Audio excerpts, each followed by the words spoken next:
그 쌍방울의 대북 송금 의혹과 이제 관련해서 이재명 대표 검찰 소환 일정을 놓고 이 대표와 이제 검찰 간 신경전이 계속되고 있는데 검찰이 이제 다음 달 4일에 출석하라고 이제 통보를 했고 이 대표는 다음 달 이제 국회 본회의가 없는 셋째 주에 출석을 하겠다고 밝혔습니다. 앞서 이제 검찰이 30일에 출석하라고 했는데 이 대표가 이제 출석을 거부를 했고 이렇게 날짜를 미뤄서 국회 본회의가 없는 셋째 주 출석을 고집하고 주장하는 이유 좀 어떻게 옆에서 바라보고 계실까요? 일단은 뭐 저희가 이제 기본적으로 검찰이 이 날짜를 정했으면 그날 가는 게 사실은 상식이잖아요. 네, 일반 분들은 또 그렇게 다 하고 계시고요. 근데 이재명 대표는 이 상식을 벗어나는 그런 태도를 그 여러 군데에서 보면 이렇게 찾아볼 수가 있기 때문에 참 이재명 대표는 그 야당의 정말 당 대표신데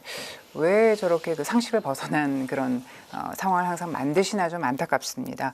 이 소환 날짜를 조정을 할 수는 있죠. 네, 그렇지만은 이것이 그 중병에 걸렸거나 뭐 어떤 집에 그 누가 돌아가셨다거나 뭐 이런 경우에 날짜를 보통 조정을 하거든요. 그런데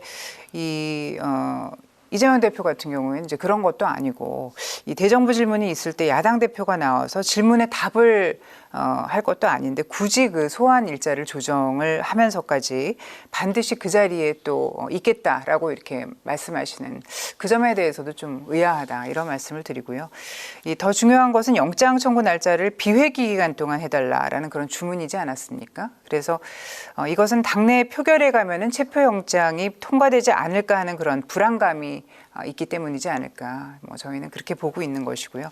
사실상 당론으로 부결시키기 또 사실은 이제까지의 그 이재명 대표의 어떤 당당함에 있어서 당내에서도 이제는 조금 그 좀 면구스러운 면이 있지 않을까. 이재명 대표 그 자신도 그런 느낌이 좀 있는 것 같고요.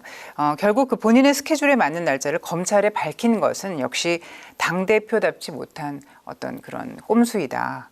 어떤 저희가 있다라고밖에 저희가 해석을 할 수가 없습니다. 그래서 이재명 대표 그 취임 어제가 1년을 맞았는데 좀 민주당이 과거에 굉장히 그 좋은 역사를 갖고 있기도 합니다. 그렇지만 그 역사를 후퇴시키는 그런 그 민주당이 어떤 추락하는 그런 시기가 아니었나 그렇게 좀 보고 있고요. 방탄의 1년이었다 이렇게 보고 있습니다. 당당하다면 검찰 조사에 반드시 응하셨으면 하는 그런 바람입니다.